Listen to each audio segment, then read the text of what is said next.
brand new na sasakyan. Pagkaraan ng 4 na taon, hindi ko po ito pinagmamayabang, talaga lang pong napakabait po ni God. Unahin po natin siya sapagkat ang lahat ng pangarap ibibigay niya talaga. Ito pong huli, ang huling-huli pong binigay sa amin, katulad po nung sasakyan ni Mother. Binigyan din po kami ni God ng Fortuner, kaya lang po, ala pong gumagamit, nasa bahay lang namin, hindi po kasi ako marunong mag-drive. Kung marunong lang akong mag-drive, sana hindi ako makikisakay. Sana hindi ako mag-aabang doon sa bukuhan para may dumaang papunta rito sa paligi. Sabi ko nga po sa sarili ko, dapat pala nung bata-bata ako, natuto akong magmaneho. E de sana meron akong sasakyan. Yung pong anak kong pangatlo, nagpalit din po ng sasakyan. Bago pa yung sasakyan niya, sabi niya sa akin, Mami, sa'yo na lang yung pagpapalit ng kotse. Kaya lang po, binibigay po nila sa akin yun. Ang problema ko naman, hindi ako marunong magmaneho. Sabi ko, mahina na reflex action ko. Pag po ako'y nakikisakay at may biglang umovertake na ganyan, nahuhumpak po yung tiyang ko. Eh lalo na po siguro ko ako yung magmamaneho. Kaya yun po, yung isa sa pangarap ko na hindi nagkaroon ng katuparan. Yung ako'y matutong magmaneho, hindi ko alam, may purpose si God. Hindi po ako nalulumbay. May dahilan po si God kung ba't hindi po ito nagkaroon ng katuparan. Sa madaling salita, mga kapatid, hayaan niyo pong ang Panginoon ang magplano para sa inyo. Mentras po tayo nang gigigil sa ating pangarap at mga plano, hindi po magkakaroon ng katuparan. Subalit ipaubayan ninyo sa Panginoon, pangunahin niyo siya, kahit hindi niyo pangarapin, ipagkakaloob sa atin. Magandang umaga po at maraming salamat. Maraming salamat, Mami Beth. May natutunan po kayo? May napulot po ba? Ako po ang napulot ko doon, yung hindi man pala pangarapin, yun ang binibigay sa iyo. Amen? Kaya po napakasarap po na iasa mo na lang sa Diyos ang lahat. Ipaubaya mo na lang sa Ama kung ano man yung magiging plano sa iyo. Amen? Sapagkat hindi naman po tayo bibigyan ng Ama na makasasama sa atin kung hindi lahat ay makabubuti, kung siya po yung pangunahin natin sa ating buhay. Amen? Palakpakan po natin ang ating Panginoon. Paalala lang po mga minamahal na kapatid, bukas po meron daw pong misyon. Gaganapin po ng alas 12 ang ating gawain po bukas. Maaga po. Marami pong salamat. At ngayon po, ang nais ko naman pong tawagin ay ang ating minamahal na Mother of the House para higit pong mabusog ang ating pong mga pangangailang pang-espiritual sa lahat ng kanyang mga ibabahagi sa atin. Palakpakan po natin siya. Salamat po, Ama. Salamat po. Yamang naidulog na yung lahat ng ating Mami Beth. At syempre po ang ating mahal na Apo Kunching, wala man harapan. Subalit, alam ko po na batid nating lahat na ang Diyos ay naririto at idinulog na rin po tayo ng ating mahal na Apo Kunching. Pangarap, natatawa po ako sapagkat sabi ko nga po sa inyo, kung kayo po ay mataman nakikinig, sa bawat araw na pagbabahagi, yung history ng aming buhay ay alam nyo na. Amen?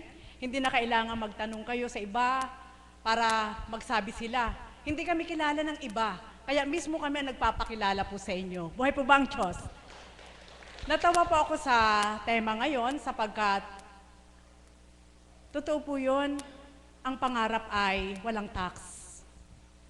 Kumbaga, hanggang isip mo lang yon. Depende sa ating Diyos kung ipagkakaloob niya at kung ikaw naman tao ay porsigido, magpupursigi ka kung ipagkakaloob ng Ama, makakamtan mo. Subalit ano man ang porsigi mo, hindi talaga makakamtan. Nang bata po ako, sabi ko nga kay Melissa sa gilid, sabi ko, anak, nakakatawa yung tema na yan. Gusto ko maging makatotohanan.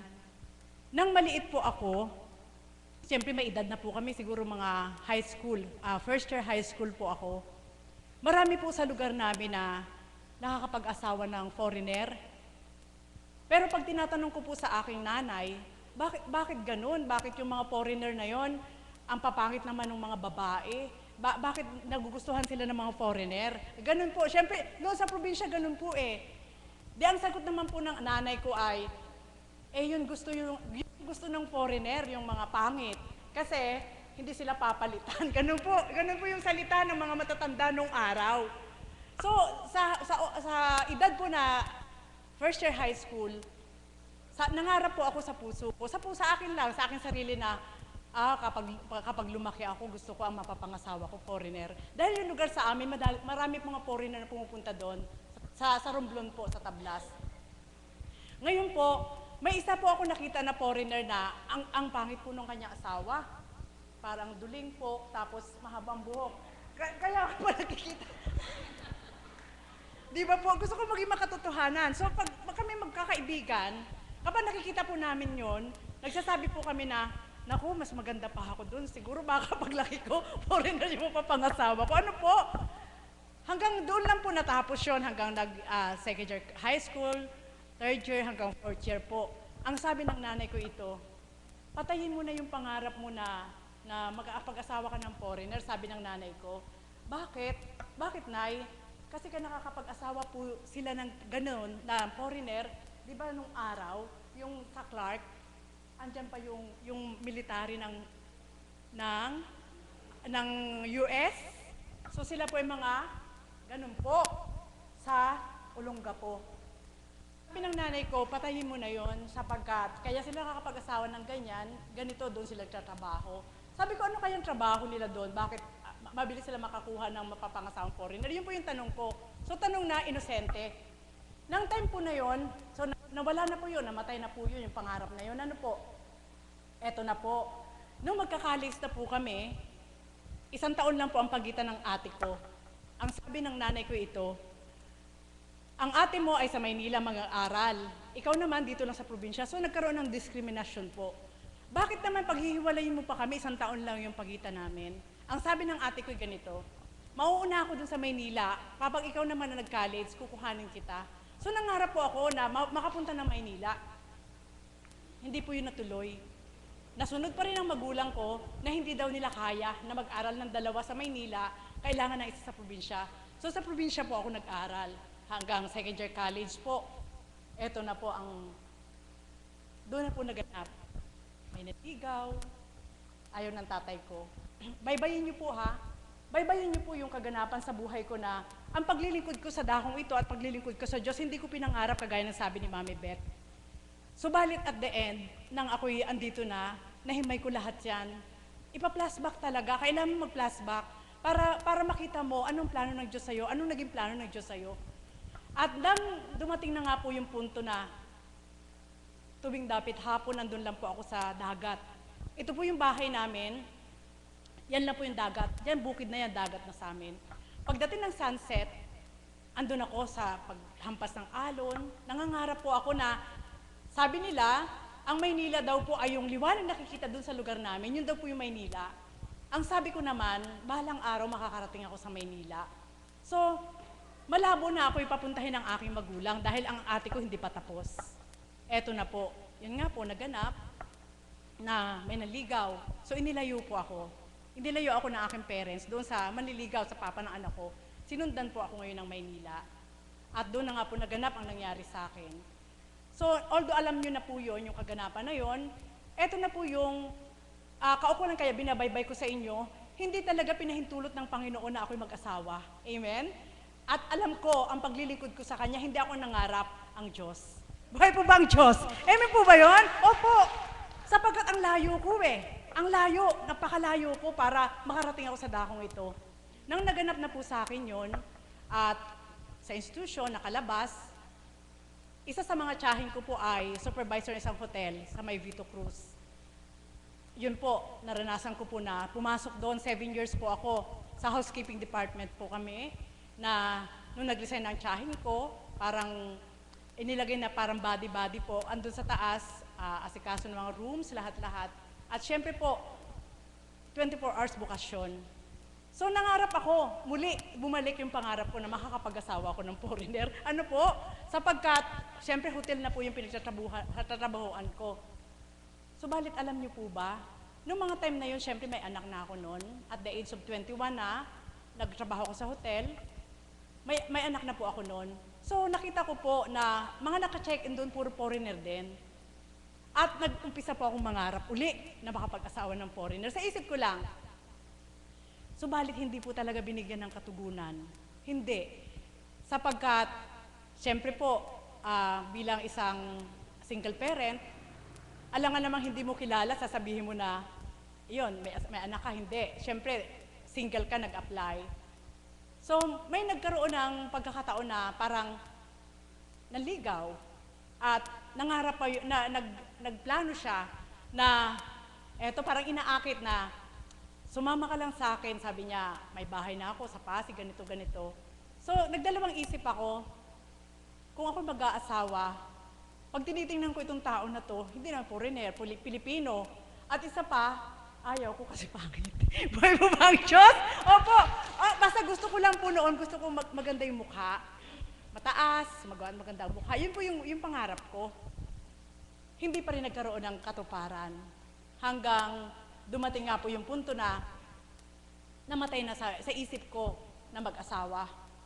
At tinanong ko yan sa Diyos kapag dumarating po sa matinding pagsubok na wala kang mapagsabihan. So, single ka talaga.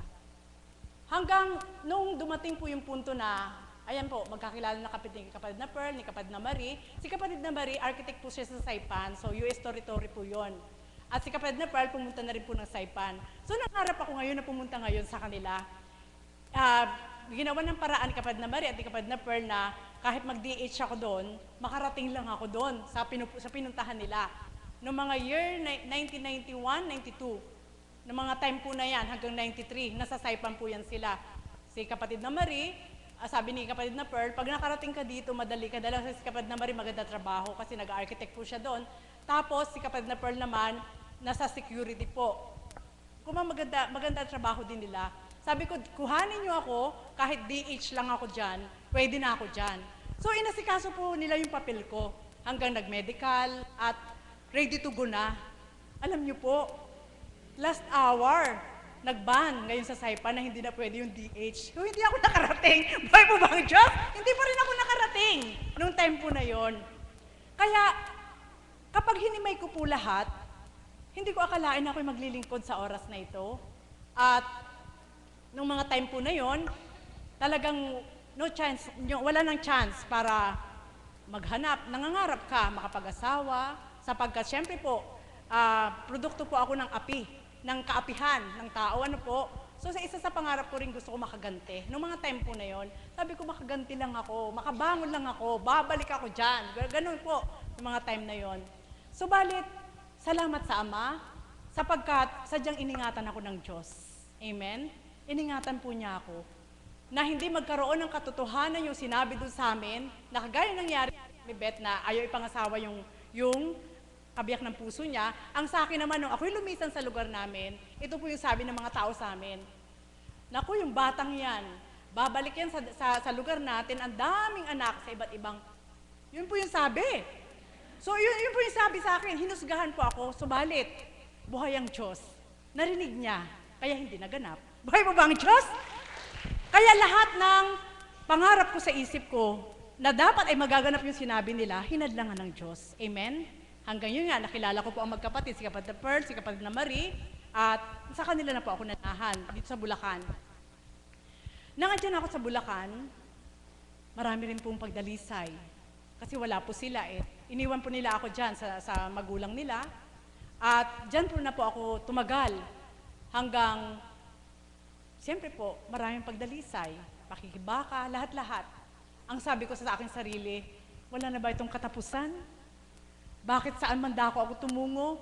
Parang puro na lang hirap yung nararanasan ko. Isang tanong ko yan sa Diyos. Subalit salamat sa Ama. Kailangan po pala, kapag dinaranas mo yung ganon, buo ang isip mo na magtiwala sa Diyos. Buhay po ba ang Diyos? At kaganapan na nga po, dumating yung takda na naghanap buhay, may natutunan, karunungan panlupa, na itinuro po sa amin na isang pari na Hapon. Sa amin po, magkakapatid, kay kapatid na Marie, kay kapatid na Pearl at sa akin. At na-engage nga po kami sa Feng Shui po. After ilang taon lang, eto na po, andito na. 2005, nakarating ako sa takong ito, 2006 nahirang po ako.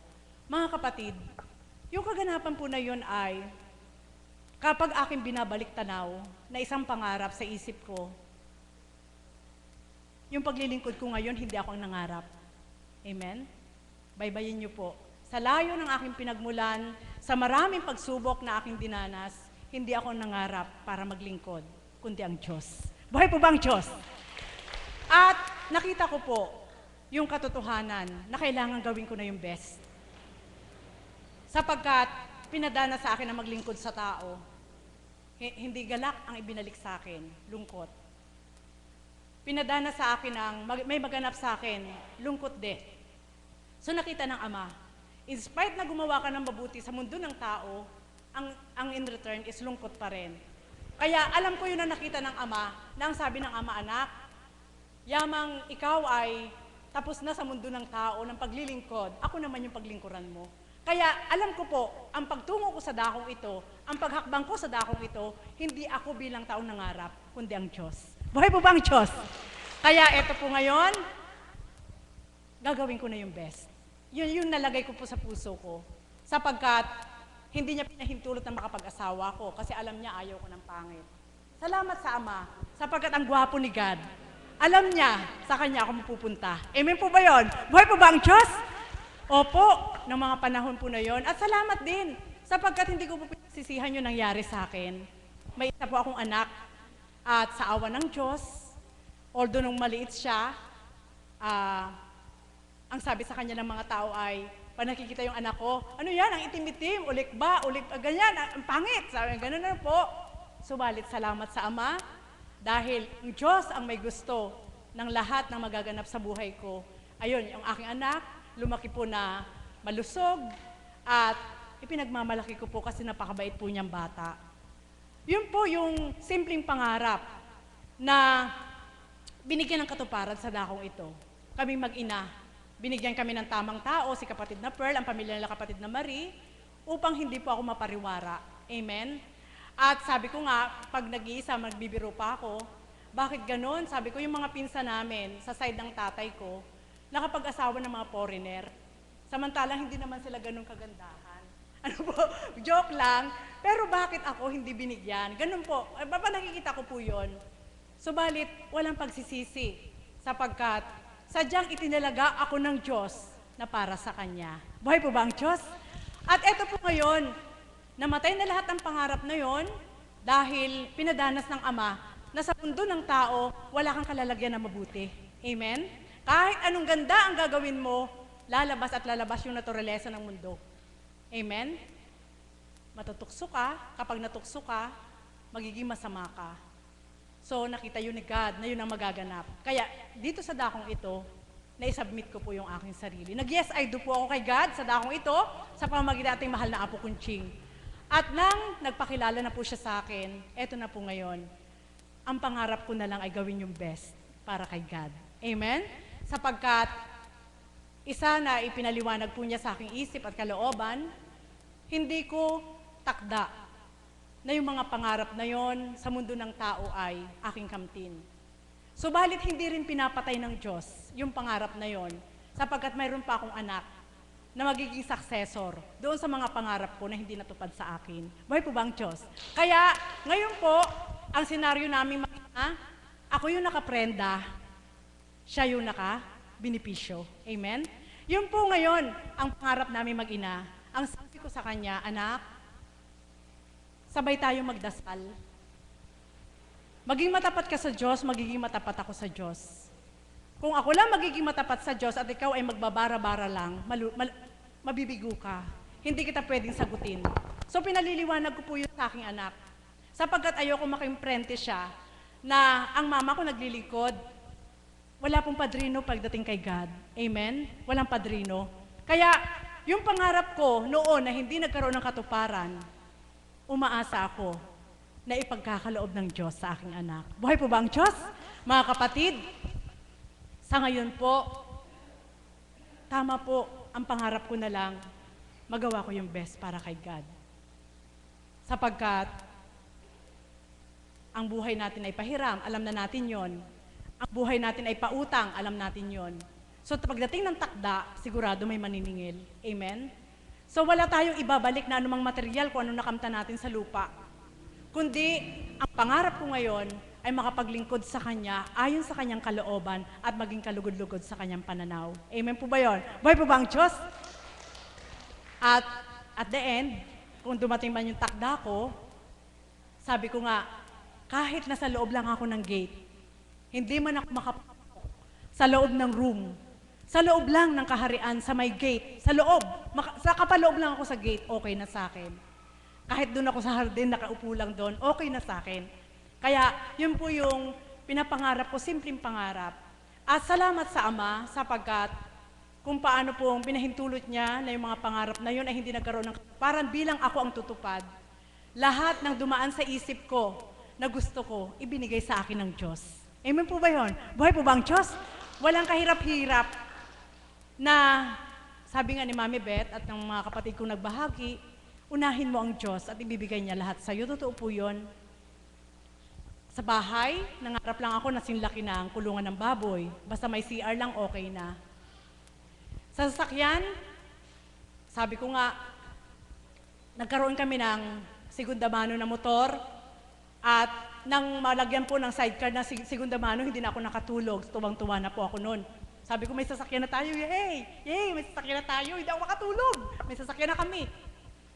Subalit, sadyang ang Diyos ay nakaririnig ng mga salita ng taong hindi karapat-dapat. At sa piyal po kami ng paglilingkod sa feng shui, may nagsabi po na, ano ba yung mga yan? Sabi niya, siniswerte ba sila? Bakit nagtuturo silang pampaswerte? Hindi ba sila siniswerte? Pag naririnig ko po yun, lahat yan dinudulog ko sa Diyos. Para sambitin ko po sa inyo, hindi po ganun kadali. Walang nagpatupad na tao sa lahat ng nakakamta ng sinuman, kundi ang Diyos. Kaya lahat ng kaukulan, gumanap man kami sa ganung negosyo, lahat yan nakadulog sa Diyos. So narinig lahat ng Diyos. At yung nagsabi nun, nakabaliktaran po. Siya na po ngayon yung naka-tricycle. Buhay po ba ang Diyos? Amen po ba yun? Opo! Narinig po ng Diyos lahat yun. At wala nga pong kahirap-hirap. Sabi ko, ngayon, Ama, lahat ng dumaan sa isip ko na gusto ko, ay ibinigay mo na sa akin. At ngayon naman po, yung para naman sa anak ko, na ang tagal kong hinintay, binigay mo na rin sa akin. So, wala nang choice para kung saan pa ako pumunta. Kundi gawin ko na yung best kay God. Dahil alam ko po, kaya po niya ako minithi na paglingkuran ko siya. Kung noon sa mundo ng tao, nagawa ko sa tao yung maglingkod, magagawa ko maglingkod higit sa Kanya kahit hindi ko siya nakikita. Buhay po ba ang Diyos? Kaya mga kapatid, ito po yung iiwanan ko po sa inyo. Ang pangarap ay pantao. Kung gusto mong magkaroon ng magandang lahat ng mga material na bagay, profession, sa tao po yun. Samantalang naninirahan tayo sa mundo. Subalit, hindi natin papasukin ang damdamin ng bawat isa. Amen? Sapagkat kahit maglilingkod ka, pwede ka pa rin mangarap. Subalit sabi nga ng ating Panginoon, hindi ka pwede maglingkod sa dalawa. So kailangan maisuko kang isa. At salamat sa Diyos.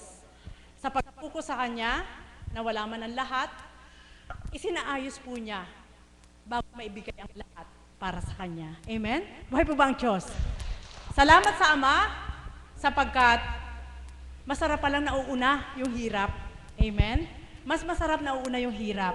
At kahit dumating man sa oras na mahirapan ka pa rin, hindi na bago sa'yo. Dahil sinanay ka na ng Diyos na ito yung dapat mong gawin. Bilang isang tao, kung ikaw ay nahihirapan. At ngayon po, sa piling niya, lalo palang masarap. Kaya pangarapin niyo po na paglingkuran ng Diyos. Inaanyayahan ko po kayo. Masarap po siyang paglingkuran. Sa tao, kapag naglingkod ka, may oras, may bayad ang oras mo. Sa Diyos, hindi mo makikita kung paano Kanya binabayaran. Ngunit, ang ibinibigay niyang bayad sa'yo, yung kapayapaan ng buhay mo. Buhay po ba ang Diyos? Yun po ngayon yung pangarap ng bawat isa, ang paglingkuran ng Diyos, sapagkat yung mga hindi nabibili ng salapi, yun yung kayang ibigay ng Diyos.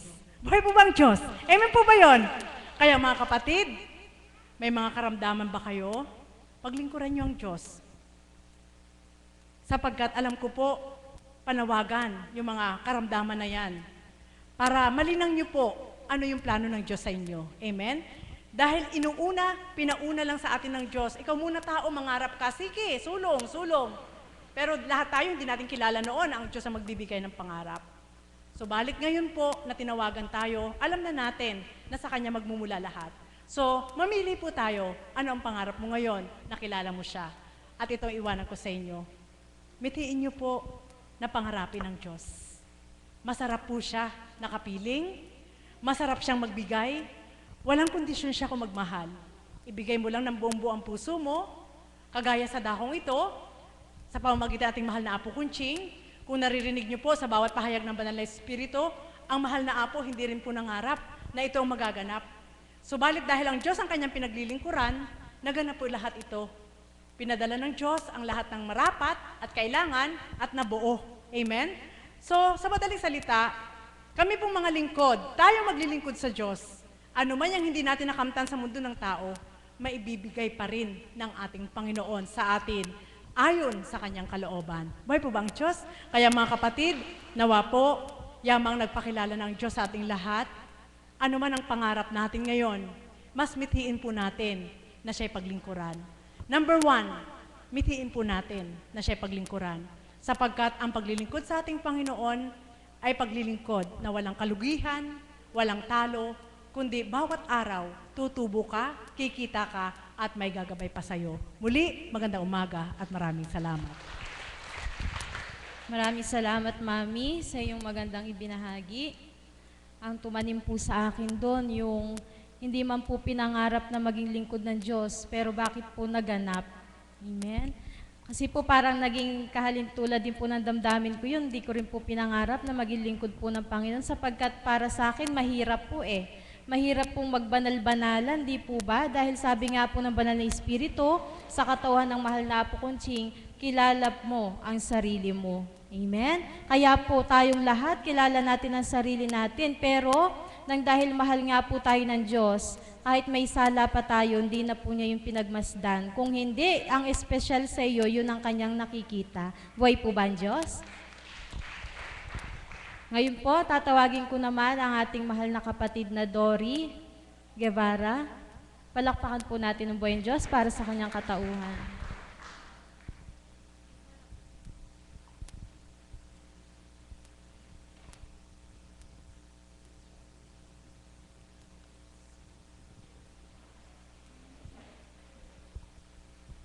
Isang mapagpalang umaga po sa ating lahat sa tanghaling ito.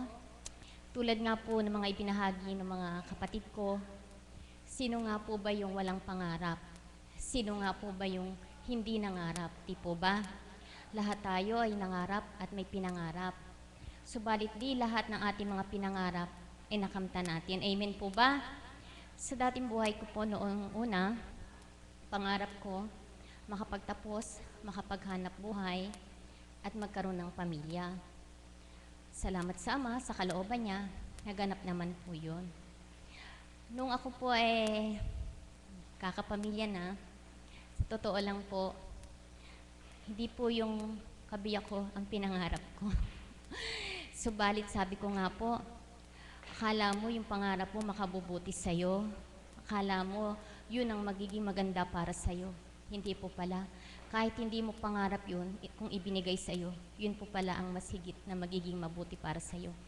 Yung kabiyak ko po, napakabait po na hindi man siya yung pinangarap ko, subalit siya ang ibinigay ng Ama para sa akin, na nagpupulit, nagpapasalamat ako sa kanya sapagkat siya po yung naging daan para ako ay makatungo sa dakong ito. Laking Maynila po ako eh. Sabi nga po ay Manila girl. Doon po ako lumaki, doon po ako nag-aral. At nakilala ko lang po yung naging kabiyak ko na taga rito. Yun po pala, siyang naging daan upang ako ay madako sa lugar na ito sapagkat may mission nga po pala ako. At yun po ay katotohanan po na pagkatapos naman po yun, yung pangarap ko yun, nung nagkapamilya ko, pangarap ko naman po para sa mga anak ko. Di po ba tayong mga magulang, pangarap natin na maibigay natin ang magandang buhay para sa mga anak natin, makapag-aral sila, kung ano yung kailangan nila, maibigay natin. At sa kalooban din po ng Ama, may tumulong sa amin na nakapag-aral naman po yung mga anak ko. Subalit yung pangarap ko na masasabi ko po na hindi pa naman sila successful na yung pangarap ko sa kanila ay hindi pa naibibigay. Hindi pa. Sapagkat umaasa ako, lagi ako may pag-asa na ibibigay pa rin ito ng Ama. Sabi nga po, kapag nasa Kanya ka, lagi may pag-asa, matuto lamang maghintay. Pagkat ang Ama ay takda-takda ang pagkakaloob. Kaya umaasa ako na yung pangarap ko para sa mga anak ko, ibibigay ng Ama ito.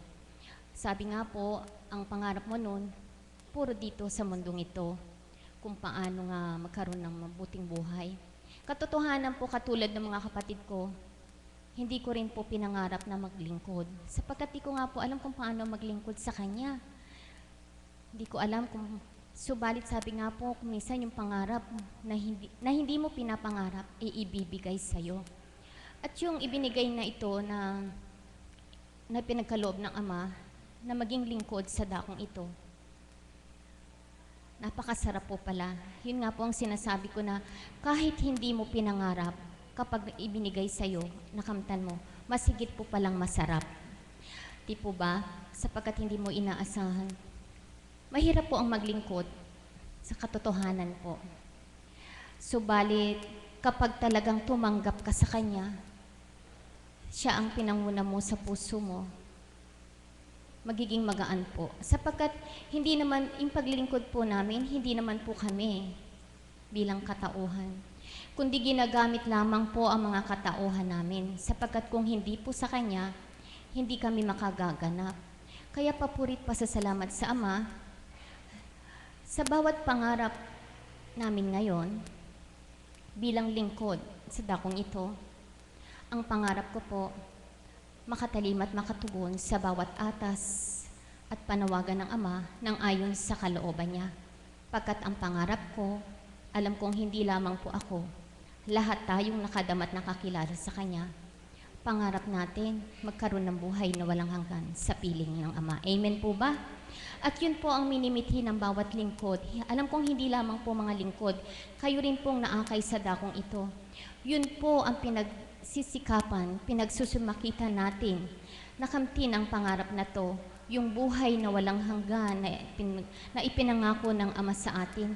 Hindi naman po sa atin ipagkakaloob yung halimbawa po pagdating ng takda kailangan gumawa tayo. Kailangan gawin natin. Di po ba kapag tayo ay nangarap, talagang nagsusumakit tayo, nagbabata tayo, upang makamit natin ang pangarap na yon. At gayon din po sa dakong ito para sa ating pang-spiritual na pangarap, kailangan gumawa din tayo. Kailangan sumunod tayo. Alam po natin kung ano ang nais ng ating Ama upang makamtan natin ang buhay na walang hanggan na pinapangarap ng bawat isa. At yun po ang pinagsusumakitan, pinagsusumikapan naming mga lingkod at kayo din po, na makasunod sa Ama sa tuwing na po binabahagi niya kung ano ang nais niya. Ibinibigay niya ay pinangangaral niya ang mga dapat at marapat na gawin at sundin natin, di po ba? Kailangan kung ano yung mga naririnig nating aral dito, lalo na sa katauhan ng ating mahal na Apo Conching, hindi lamang natin ito pakinggan. Kailangan maisabuhay natin ito.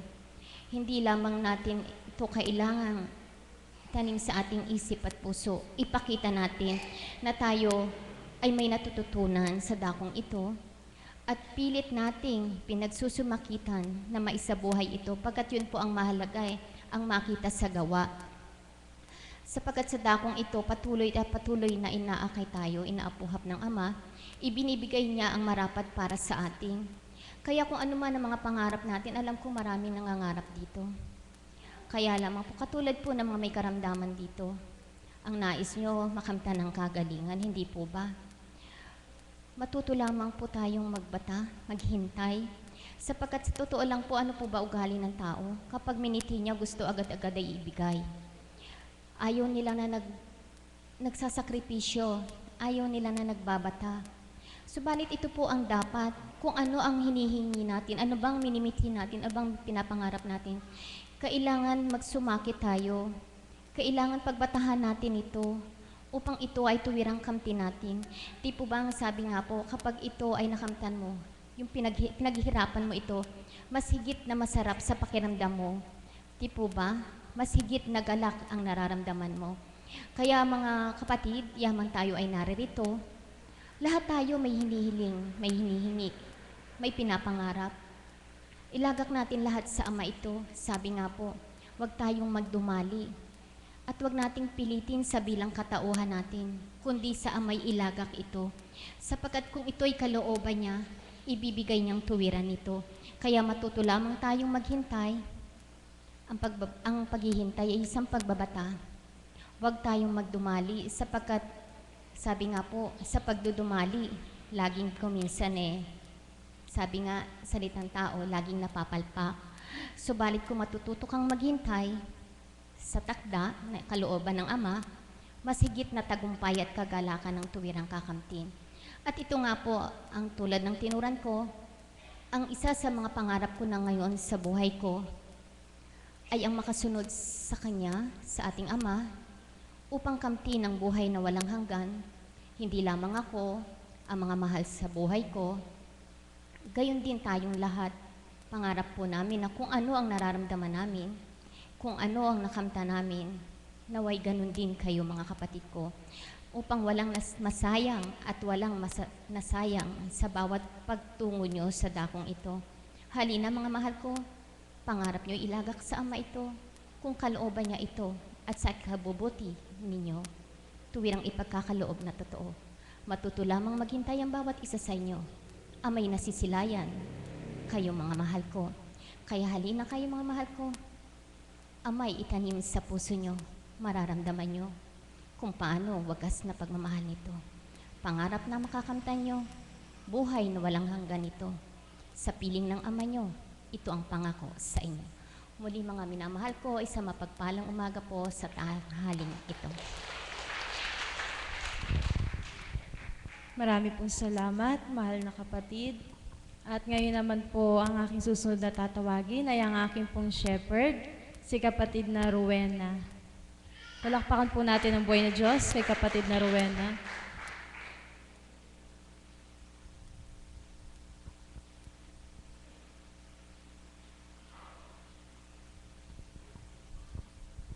Buhay po ba ang Diyos? Purihin ka Ama, Anak at Diyos Espiritu Santo sa pagkakataon pong ito. Naway maisiwalat ko ang marapat sa kalooban mo. Mangunat maghari ka po sa aking katauhan at makaunawa po ang bawat isa makapulot ng iyong aral kung paano ang pagbabahagi ko'y mapulutan nila ng aral. Salamat po. Buhay po ba ang Diyos? Sisimulan ko po ang aking pagbabahagi nang ako po'y mag-asawa. Nag-asawa po ako, siguro po mga 18 years old pa lang po ako nang mag-asawa po ako. At bilang isa pong may asawa, di po ba tayo pong lahat nangangarap na magkaanak? Subalit, sa amin pong mag-asawa, yun po yung mahirap na pinagdaanan namin. Yun po yung isa sa pinakapangarap namin sa loob ng 12 taon. Buhay po ba ang Diyos? 2 taon pa lang po kami nung nagsasama kami, nagkaroon po kami ng hanap buhay. Diyan po sa Gawing Tangos, sa nagtitinda po kami doon. Noon po, araw-araw po nasa palengke ako, marami po kaming nakakasalamuha na tao. Tapos maraming nagtatanong, lagi pong may nagtatanong, may anak ka na? May anak ka na? Wala po, laging wala. Marami pong nangungutya, marami pong laging nangaharot sa amin. Hanggang lumipas po yung taon. Siyempre po, mula 2 taon kami hanggang naging 5 years, 6 years, 7 years, 8 years, wala po. Nung mapunta po kami dito, 8 years na po kami mag-asawa ng kabiyak ng puso ko. Dito po kami humingi ng anak. Dito na po namin nasumpungan ang liwanag, kung paano po kami magiging matatag sa kabila ng wala po kaming anak, na hindi po magagalit yung hindi po kami magagalit, hindi po kami magdaramdam sa mga taong nangungutya sa amin. Kasi nung sa bilang pagkatao po, hindi pa namin kilala ang Panginoon, nagagalit po kami, umiiyak po kami, nagdaramdam po ako, gayon din po siya. Lahat po kayo nakatingin sa akin, ano po.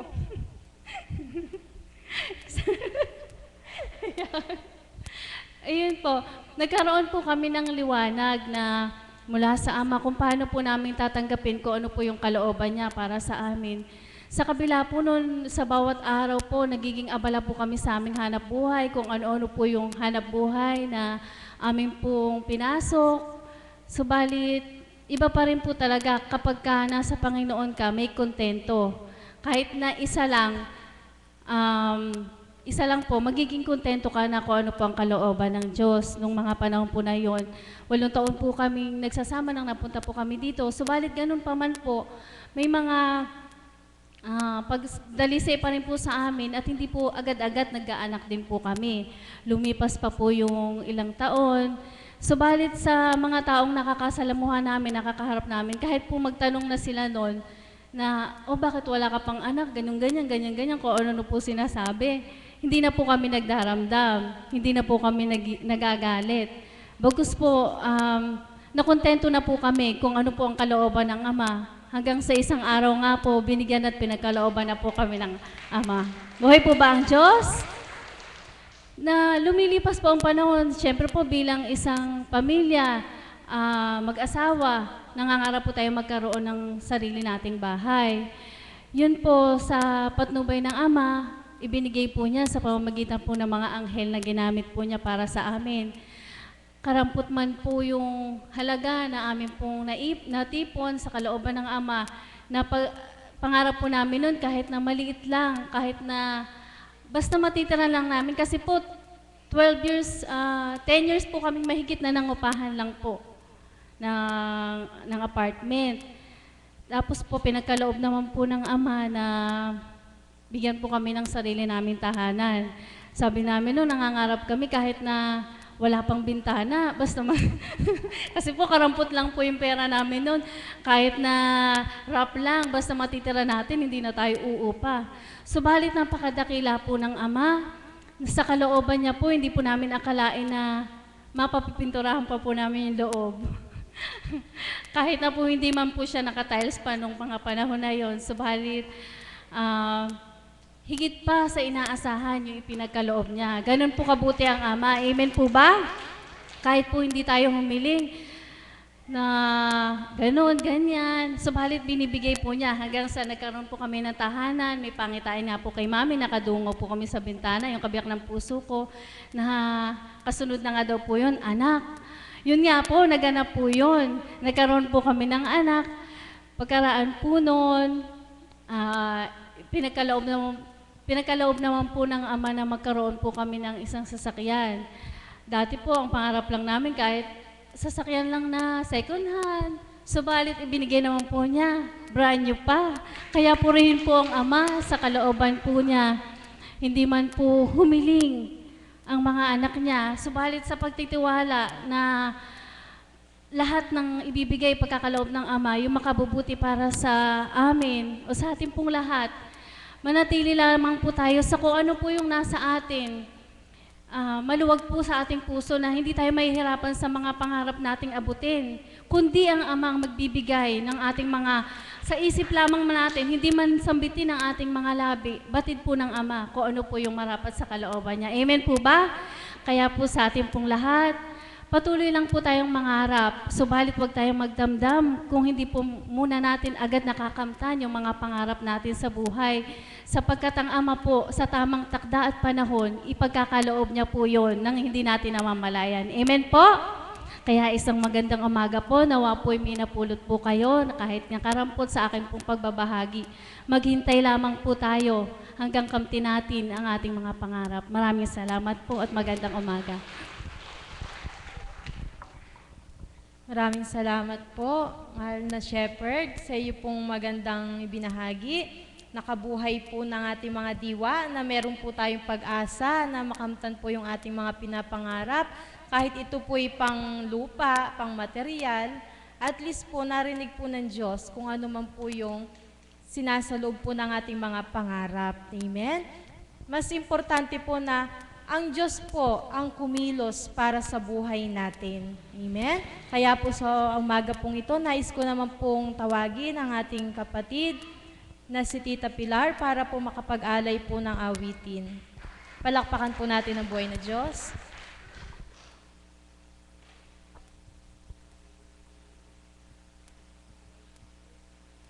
Purihin ka, Ama. Kanina pa nga po ako nangangarap na makaawit. Ang aking pangarap ay di na lalayo. Abot tanaw lang natin, di dapat masipayo. Kay ganda ng buhay, huwag nating sayangin, di lang natin alam, may nagmamahal din. Amen po ba? Yan ang ating Diyos. Kay sarap niyang magmahal. Kung paano pong nasambit ng ating mga kapatid, si Tita Wena, natutong maghintay na kasama ang ating Panginoon. Kaya't ipinagkaloob po ang marapat at karapat-dapat para sa kanila. Katulad po nila Mami, nila Tita Beth. Kaya't ang awitin pong ito, maghintay lang po tayo sa ating mga pinapangarap. Kapag kasama natin ang Diyos, siguradong matutupad. Amen po ba? Para po sa ating lahat. Kung hindi ngayon ang panahon na para sa iyo, huwag mainip dahil kanya ang buhay sa mundo. Huwag mawawala ng pag-asa, darating